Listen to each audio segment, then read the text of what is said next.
TV Princesa apresenta Momento da Saúde.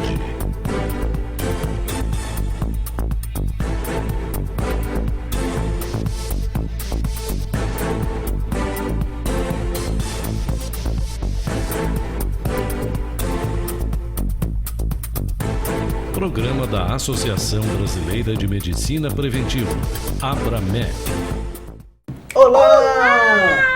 Esse é o nosso Momento da Saúde, um programa idealizado e produzido pela ABRAMEP, Associação Brasileira de Medicina Preventiva, em parceria com a Fundação Cultural do município daqui de Varginha e a nossa queridíssima TV Princesa! TV Princesa. Olha os nossos convidados hoje, Preventino. Dr. Luiz Carlos Coelho, médico infectologista, já é nosso sócio aqui, né, Luiz? Isso mesmo, muito obrigado pela sua aqui. presença aqui com a gente. E a doutora Fátima Crédito, ela que é enfermeira lá da Policlínica. Fátima Crédito, tá perguntando se tem alguma coisa para emprestar para nós, né, Fátima? Vou dar uma olhadinha. Mas a Fátima que é encarregada do setor de imunização lá da Policlínica Central, e o nosso tema hoje aqui é gripe, são vacinas, né? Luiz, primeiro gostaria de te dar as boas-vindas, que você fale as suas primeiras palavras com nossos telespectadores. Bom, primeiro agradecer a oportunidade de Nós mais que uma vez estar agradecemos, aqui. Espero que a gente consiga contribuir no diálogo. Contribui, aqui. tem certeza. A influenza é um tema muito relevante, né? A gripe é um tema relevante nesse momento, então acho que é importante que todo mundo esteja atento. E eu espero que seja um papo produtivo para todo mundo. Vamos bater um papo aqui, né, Fátima? Vamos. Se apresenta para os nossos telespectadores. E Fátima, vou começar por ela então, Luiz. Você me ajuda aí nas perguntas com ela ainda. Vamos fazer uma sabatina Mudou muita coisa, né, Fátima, nos últimos anos. Parece que a população está mais conscientizada a respeito da vacinação. Me fale um pouco sobre o serviço lá da Policlínica Central. Na Policlínica Central, nós no passado, nós iniciamos só com vacina contra tétano, coqueluche, difteria e contra pólio e a BCG. Hoje a gente tem muitas vacinas para proteger as crianças. O calendário amplificou, mensalmente a criança praticamente vai à unidade de saúde. As vacinas hepatite A, que entrou há 2 anos atrás, a tetraviral, que protege cachumba, rubéola e sarampo, e a catapora, são recentes. Né? Então, ampliou, a criança praticamente vai mensalmente à unidade de saúde. Em relação à presença dos pais, os pais estão sempre levando as crianças, então é importante não deixar as vacinas atrasarem. Por quê? Se não acumula, às vezes você ia fazer uma vacina em cada músculo, você acaba tendo que picar a criança por conta de mais vacinas. Então é importante carteirinha, né, levar a carteirinha. É muito importante. É importante levar a caderneta e controlar as datas para não passar essa data que é tão importante para a criança. Luiz, eu não sei se você vai concordar comigo, mas o que eu acho que mudou em relação ao ano passado, você esteve aqui junto conosco o ano passado, principalmente com relação à vacina. Não sei se você concorda comigo, mas foi o conceito de gravidade. Aquilo que era considerado uma vacina, uma coisa, a gripe, uma coisa branda, hoje já não é tão branda, está sendo tratada como uma coisa grave. A gente vai remontar 2009. Em 2009 a gente teve a introdução do H1N1 aqui no Brasil. Foi uma neurose, né? Isso. Então, naquele momento, a gente teve que ensinar a população e a própria equipe da saúde que o termo desgastado gripe era totalmente diferente de um resfriado. Então, naquele momento, a gente teve que educar a população para entender o que significa gripe, a gravidade que é na parte pulmonar, ter que ensinar a etiqueta da tosse e lavar as mãos. Como estava um momento de muita simples, morte, é coisa simples, mas que ninguém faz. Né? Então, logo depois veio a vacina é um divisor de águas, porque a partir do momento que você tem vacina, a doença ela passa a ter um comportamento de menor impacto. Né?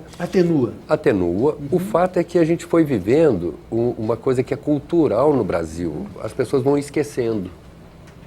Então, nos últimos 2 anos, a gente teve uma adesão à vacina muito baixa. A propaganda... A gente tinha que pedir, pelo amor de Deus, para as pessoas irem vacinar. Apesar da propaganda, a pessoa tinha medo. Era medo. Medo, mito, tinha muito mito nas redes sociais, as gestantes tinham medo de vacinar. muita gente achava que a Até vacina hoje ainda tem, ia né? criar a doença. Mas mudou muito. Mudou muito, porque é o seguinte, isso teve uma consequência grave, porque pegou toda uma população desprotegida, sem memória imunológica para a influenza. A gente recebe novamente uma cepa mais agressiva entre dezembro e janeiro no Brasil, e a gente começa a ver os casos de mortalidade por gripe já a partir de janeiro aqui ao nosso lado. Em São Paulo. Né? Em São Paulo veio aí o medo da proximidade aqui do sul de Minas. O que veio a concretizar. Que foi até bom para nós aqui tomarmos até atitude, né, Fátima? E me conte um pouco mais como é que está lá no setor de imunização. Quais as características, curiosidades, o que tem de novo lá? O que tem de novo é pessoas com 92 anos, por exemplo, que nunca vacinaram, foram fazer a carteirinha pela primeira vez, foram receber a primeira vez a vacina, por conta de muitas pessoas acharem que vacinou, às vezes já estava com o vírus, desenvolve a gripe ou o resfriado, que ele confunde, e acha que a vacina é que causou isso. Na realidade, a vacina demora em torno de 15 dias para causar proteger a pessoa.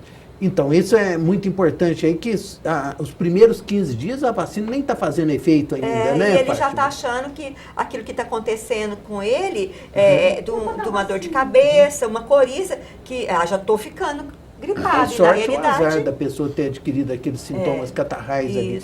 E vocês estão indo até os carros também, igual a gente viu aí na mídia, né? Os deficientes, os mais idosos. No sábado, nós já tínhamos uma lista de espera para ir à casa dos acamados em torno de 25 pessoas, lá da Policlínica Central. Foi disponibilizado um carro, a nossa técnica de enfermagem foi à casa deles e vacinou todos na residência, os acamados. E aquela pessoa que está lá próxima à Policlínica, no carro, no estacionamento, nós saímos da sala de vacina e levamos a vacina até essa pessoa. Nós temos mais que comemorar esse ano, então? Muito, porque a gente tem que ver que para que a gente tenha efetividade numa campanha de vacina, cada grupo de risco a gente tem que atingir mais que 80% do público-alvo. Para que a gente consiga, né? Proteger a população inclusive toda. O entorno de quem não foi vacinado. Então, nesse momento, a gente pode comemorar que, apesar de ter sido consequência de algo ruim, que são os casos de morte, a mortalidade, né? Que houveram, né? Mas pelo menos a população ela tem atendido ao chamamento para vacinar, perdeu aquele mito, medo, né? E isso é importante. Eu acho que a vacina não é vírus vivo. A vacina não produz a doença. É inativo, né? É inativo, ele não vai produzir. É porque é o momento que coincide com os resfriados, rinite, sinusites. Então, há de se separar muito o que é um resfriado e o que é gripe. A gripe é uma pneumonia por vírus, é o vírus causando uma infecção dentro do pulmão. Olha, nós vamos voltar nesse conceito aí. Gostei, hein, Luiz? Fátima, gostaria muito de te agradecer por estar participando nesse nosso bloco aqui sobre a gripe H1N1. E nós vamos chamar o próximo bloco, vamos estar continuando conversando aqui com o pessoal da Secretaria de Saúde aqui. Não saiam daí, nós voltamos já já.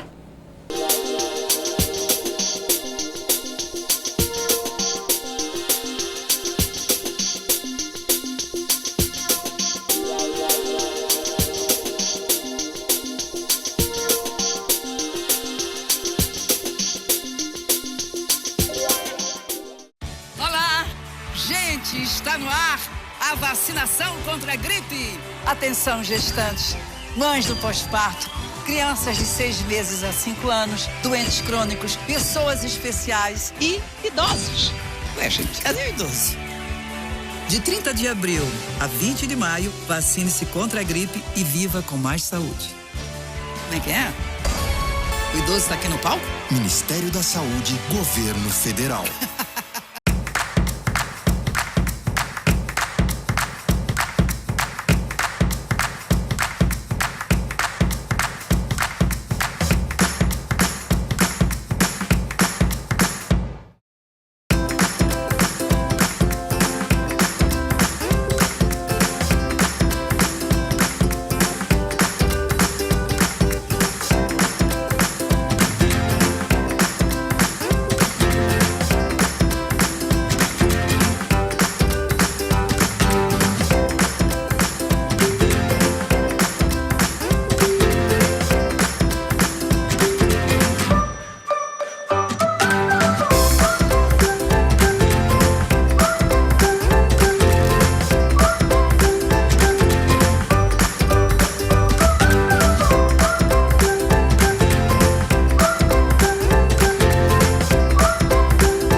Estamos de volta com o nosso Momento da Saúde. Hoje aqui estamos conversando sobre gripe, sobre H1N1, sobre imunização. Nosso convidado é o médico infectologista Dr. Luiz Carlos Coelho. E agora está aqui conosco a doutora Paula Ribeiro, que é enfermeira, né, que é responsável também pelo setor de epidemiologia. E nós dizíamos que temos muito a comemorar, né, Luiz? Sim. Que esses conceitos de vacinação, de gripe, embora tenha havido um certo terror no momento por causa da proximidade das mortes que houveram aqui em São Paulo, no estado de São Paulo, aqui em Varginha não aconteceu. Não. Não, e não vai acontecer. Não, e não vai acontecer. Né? Que ótimo, gente. Porque o que a gente espera... Graças ao trabalho dos profissionais de saúde, Exatamente. Né, Luiz? Eu acho que nós temos que aqui, vamos ter que levantar um troféu para os profissionais do setor de saúde. E, ao mesmo tempo, eu acredito que a população voltou a atender aquela necessidade de preocupar com a higienização das mãos e a etiqueta de tossir. Então, é algo que a gente já tinha conseguido lá em 2009, 2010, né, um momento em que todo mundo lavava a mão frequentemente com água e sabão, um local onde não existe água e sabão, usava o álcool gel, né, e se protegia, né, a etiqueta da tosse tossindo no cotovelo, porque se tossir na mão vai ser um veículo a mais para poder disseminar o vírus. Estando tossindo, não ir em lugar fechado, não participar de grupo, manter ambientes arejados, janelas abertas, ventiladas. Então, isso tudo é um ganho, é criar uma cultura preventiva. Isso é muito comemorar mesmo, realmente. Paula, nós estávamos falando aqui sobre a cidade aqui. Primeiro, eu gostaria que você se apresentasse para os nossos telespectadores. Fala um pouco sobre você, sobre o teu trabalho, Paula. O meu nome é Paula, eu sou enfermeira, eu faço parte da equipe da Vigilância Epidemiológica lá da Secretaria de Saúde e eu fiquei com a parte de doenças e agravos. Certo. Então, assim, né, mas como eu estou lá dentro do fica setor, vigiando, a gente fica acaba... controlando os números né, isso. aqui da nossa cidade em especial. Justamente. E quais os números que você tem para trazer para nós, Paula? Bom, com relação à influenza, nós temos hoje notificados no município de Varginha 38 casos suspeitos, né? Mas todos eles foram coletados, nem todos. De influenza, não é o H1N1, não. Suspeitas, né? Na verdade, o que é notificado é a síndrome respiratória aguda grave. Né? São aqueles pacientes que já estão... Eles já estão num estado mais grave, hospitalizados, né? E aí, ele é feita a notificação dele, diferente da síndrome gripal, sem nenhum risco de complicação, né? Porque essa pode ser tratada em nível ambulatorial. O que é notificado para a gente são casos graves hospitalizados. É a pneumonia viral que você falou, né, Luiz? Exatamente. Então, hoje nós temos 38 casos já suspeitos, nenhum caso confirmado ainda. Vários desses casos foram coletados a amostra, foram enviados para a FUNED. A gente manda para a FUNED em Belo Horizonte. Isso, foram Eles vão fazer análise, porque é vírus, né? Tem que ter cultura de vírus, todo um tipo de exame todo especial, né, Luiz? Isso, justamente, que eles tentam ver qual que é o tipo de vírus que provocou aquela síndrome gripal. E a população nossa aqui, nós, assim, de uma maneira geral, o grau de cobertura da vacinação foi satisfatório, então, né, Paula? Até o momento está satisfatório, sim. Como o Dr. Luiz Carlos falou, a população ela compareceu, ela aderiu, né? Compareceu nas unidades de saúde. Parabéns aí à população daqui de Varginha, gente. Valeu mesmo, viu? O município, até o momento, ele recebeu 24 mil doses da vacina. Já foram vacinadas 19.800 pessoas, que é um dado parcial, né? Porque nem todas as doses aplicadas conseguiram ser lançadas no sistema. Então, assim, é um dado parcial, 19.800 doses. Certo. Mas nós temos que atingir uma população-alvo de 30.500 pessoas. Né? É onde a gente tem que chegar, né, Luiz? E vamos chegar. Até porque tem os grupos de risco. Então, inicialmente foram as gestantes, crianças de 6 meses a 5 anos de idade, maiores que 60 anos, e agora vem os doentes crônicos, né? E os profissionais de saúde vacinaram anteriormente. Os doentes crônicos, a gente chama atenção porque é um grupo restrito, né? São cardiopatas, problemas de pulmão. A hipertensão não é. A hipertensão não é um grupo de risco. A pessoa vem pedir receita para a gente por causa de ser a hipertensão não é um grupo de risco. Não está dentro do grupo. O grupo de risco é cardiopata. E tem São que ter doenças do coração já, de forma degenerativa, estabelecidas, que fazem tratamento crônico, que tenha relatório em mão, né?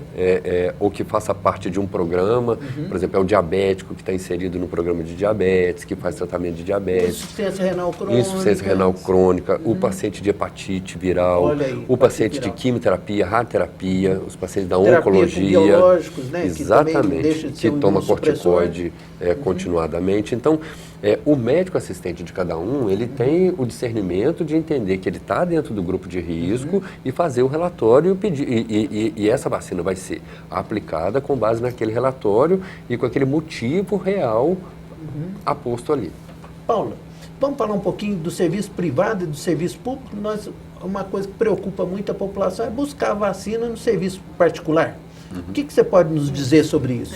Hoje, Varginha, ela tem 4 clínicas de imunização particular no nosso município, né? Bom, Isso. E hoje elas assim, possuem uma estrutura que já melhorou muito, então eles têm um controle de temperatura, eles sofrem... É seguro? É seguro. Muito. Tanto o serviço público quanto o serviço privado, e um ajuda o outro, né? Há uma seriedade muito grande. A questão de imunização, ela é muito séria, um serviço que funciona muito bem, né?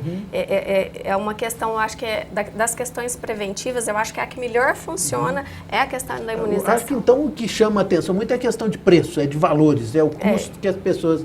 quiser mais conforto, buscar o serviço suplementar, paga mais caro sobre isso, né? Quem não for beneficiado dentro desses grupos, né, que o Dr. Luiz Carlos acabou de citar, pode procurar uma dessas clínicas, né, e fazer direito, né? a vacina, direito das justamente. Pessoas também. Quem tem poder aquisitivo, faça lá, né?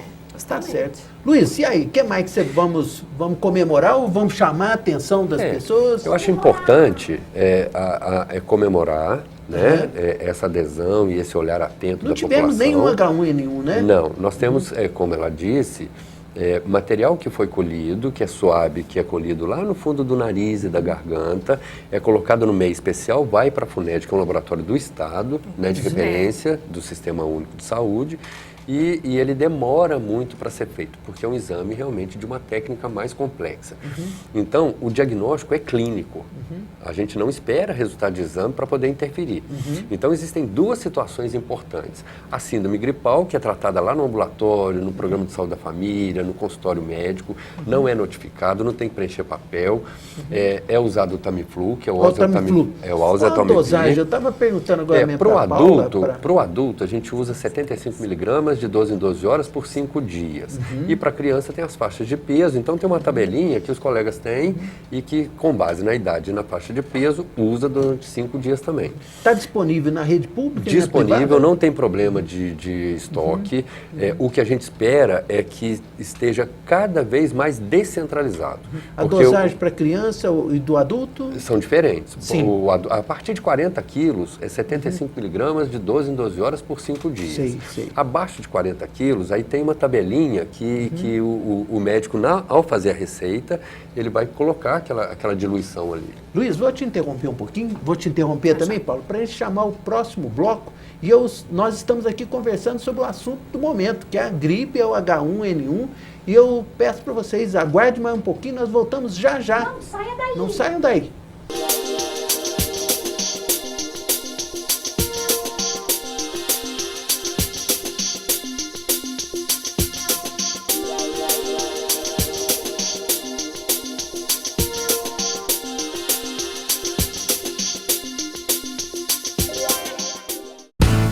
Filhos aprendem muito com a gente. Mas mais que seguir os nossos passos, eles precisam aprender a importância de cuidar da saúde. Leve as meninas de 9 a 13 anos à unidade de saúde para tomar as 2 doses da vacina contra o HPV.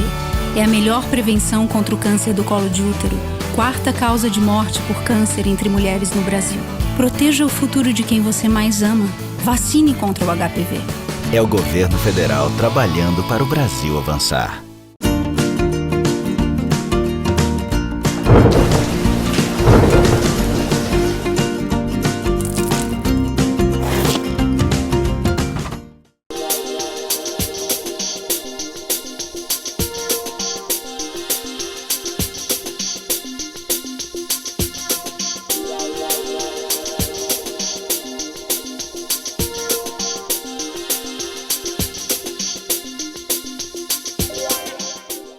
Estamos de volta com o nosso Momento da Saúde, super especial aqui, conversando sobre gripe com o Dr. Luiz Carlos Coelho, que é o médico infectologista aqui da nossa cidade de Varginha, e com a doutora Paula Ribeiro, que é do setor de epidemiologia aqui da Secretaria de Saúde.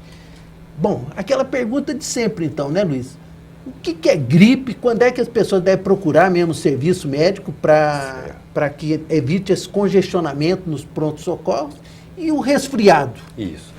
Primeiro porque o lugar menos indicado para procurar esse atendimento é nas esperas de pronto atendimento de UPA, que é onde tem problema. Então, na verdade, assim, a síndrome gripal é uma coisa muito tranquila, a grande maioria dos casos de gripe evoluem quase que só com tratamento de sintomático. Coriza, uma certa mal-estar, uma febre de início súbito, porque é uma doença viral, então é febre repentina, muitas vezes início ela começa alta, depois ela dura 1, 2 dias, dor no corpo, dor de garganta, cefaleia e tosse. A tosse normalmente seca. Isso é síndrome gripal. Tem indicação, em alguns casos, pacientes que é de grupo de risco, que tem algum tipo de vulnerabilidade para complicar, é que vão receber o Tamiflu. Né? O paciente ígido, que não é de grupo de risco, que não tem nenhum critério ali. Vamos reforçar isso então, Luiz? Isso. O paciente que deve receber o Tamiflu, que é esse antiviral, é só aqueles pacientes que estão com síndrome gripal e que esteja dentro do grupo de risco. Isso. Por exemplo, obeso, a obesidade grau 3, o paciente de asma, bronquite não entra, o paciente cardiopata, hipertenso não entra, o paciente pneumopata, por exemplo, de DPLC, de enfisema, os pacientes de AIDS, os pacientes imunocomprometidos, paciente em hemodiálise. Tem que tomar. Aí são pacientes que têm risco de complicar. Que é a pneumonia, que vai uma infecção oportunista. Isso. E agora, raramente, em alguns casos, esse paciente de síndrome gripal, ele evolui com desconforto respiratório. Ele passa a ter uma falta de ar muito intensa, uma dificuldade de respirar. Um agravamento rápido. Um agravamento rápido. Esse paciente, ele tem indicação de ser internado, a critério do médico que o avaliou. Então, nessa internação vai ser colhido o material, esse vai ser notificado e ele também vai receber o Tamiflu. Então, a síndrome respiratória aguda grave é aquele paciente de síndrome gripal, que começou com síndrome gripal e que evoluiu rapidamente para uma insuficiência respiratória. E o Tamiflu, a gente tem que entrar com ele antes de 48 horas. Né? Quer dizer, a partir do momento que começa a febre, se passar de 48 horas, a possibilidade de ajuda é menor. Né, Paula? E eu acho importante a gente colocar também a questão do uso do Tamiflu, né? Que ele é utilizado tanto para síndrome gripal quanto para síndrome gripal aguda grave. Né? Exatamente como o Dr. Luiz Carlos explicou. Acho que isso é importante porque muitas vezes a gente recebe ligações das pessoas com muita dúvida com relação a isso, né? Achando que todo mundo precisa tratar a família inteira, imunizar a família inteira, porque houve um caso de síndrome gripal, mas sem complicação, sem agravamento. Então, o Tamiflu, ele é para tratar síndrome gripal, né? De maneira geral. Uma pergunta para os dois, então. Sobre o uso de máscaras, né? Quais são os critérios para o uso dessas máscaras? A gente vê, ora, uns usando, outros não. O paciente que está tossindo, ele deve receber a máscara cirúrgica, aquela branquinha que parece um papel crepom, porosa, né? Porosa e tal. E ela tem um período de 2 horas de proteção. Então, passou de 2 horas que ela está no rosto, ela já vai umedecendo e ela deixa de proteger. Então, seja a equipe de saúde, seja a equipe que recebe, que acolhe esse paciente, o familiar ou o paciente, é máscara cirúrgica. A gente continua imaginando que no final de 7 dias depois do início da febre, para o adulto, ele já deixa de estar transmitindo o vírus. E nas crianças um pouco mais, né? Com relação à outra máscara, que é todo mundo chama de bico de pato, que é aquela N95, tem ela azul, tem verde, né, que é a N95. Forte, grossa, né? Ela vai ser usada em procedimento que vai manusear essa secreção. Então, é para a enfermeira que vai colher o suave para mandar para exame, é o fisioterapeuta que vai fazer fisioterapia respiratória, é o médico ou o fisioterapeuta que vai estubar o paciente ou intubar o paciente no CTI. Né? O profissional de então, saúde é um outro tipo também. de risco. Na rotina, é a máscara cirúrgica comum. Qual a orientação no serviço público? Que é onde concentra o maior número de pessoas, Paula? Eu acho que vale salientar para a população no geral as medidas preventivas com relação à influenza. Vamos repeti-las então, né? Paulo? A questão da etiqueta respiratória, né? De, quando se for possível, espirrar, quando for tossir, um lenço, antibranco. ou então no braço, nunca na mão, porque na mão a lógica é se você propagar. Vai cumprimentar, você transmite. Isso, justamente. A higiene das mãos com água e sabão, né, naquele lugar que te permite, que tem uma torneira, uma água e um sabão, onde não tem o álcool 70 para a higienização das mãos. Eu acho que isso vale ressaltar, é o básico, né? Porque é de extrema importância, é um básico de extrema importância. Ô Luiz, e o beijo? Nós aqui, todo mundo está acostumado a trocar beijinho aí para lá, para cá, assim, é muito coisa dessa afetiva do brasileiro, né? Isso, que a gente está num país tropical que todo mundo é muito caloroso, muito né? O caloroso, abraço, caliente. Os 3 beijinhos, afeto, 2 né? beijinhos. Se a gente voltar lá e lembrar em 2009, a gente brincava muito que tinha que cumprimentar igual o japonês, fazendo aquele sinal de referência do namastê em mais de 1 metro de distância. Não é algo que nesse momento é recomendável, a gente não está vivendo uma situação dessa. Eu acho que assim, há de se ter na prevenção, imaginar assim, a pessoa que está tossindo, ela mesmo se restringir e não se colocar para apertar a mão ou abraçar alguém.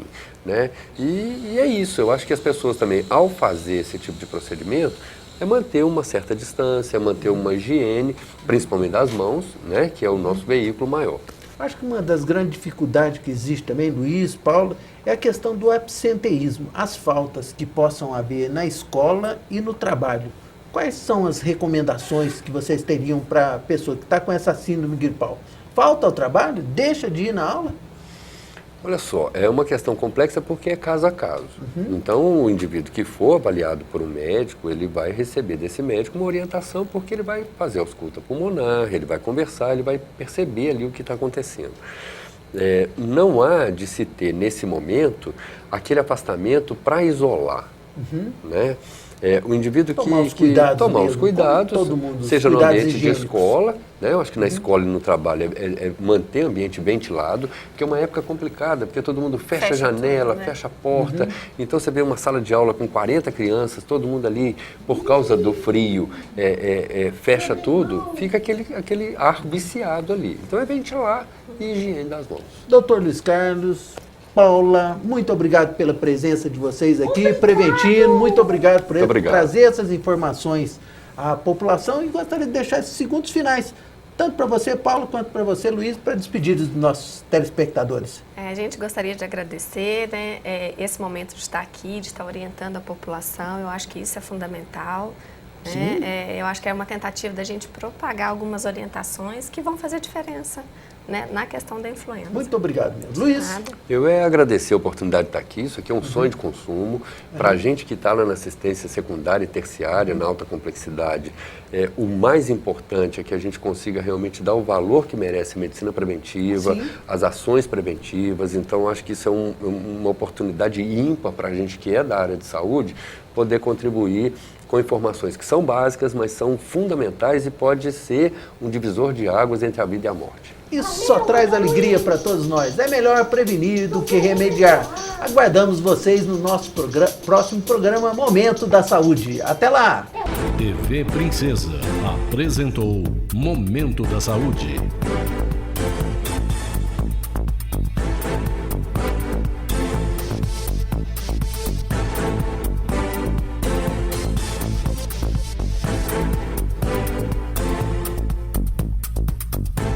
Programa da Associação Brasileira de Medicina Preventiva, ABRAMEC.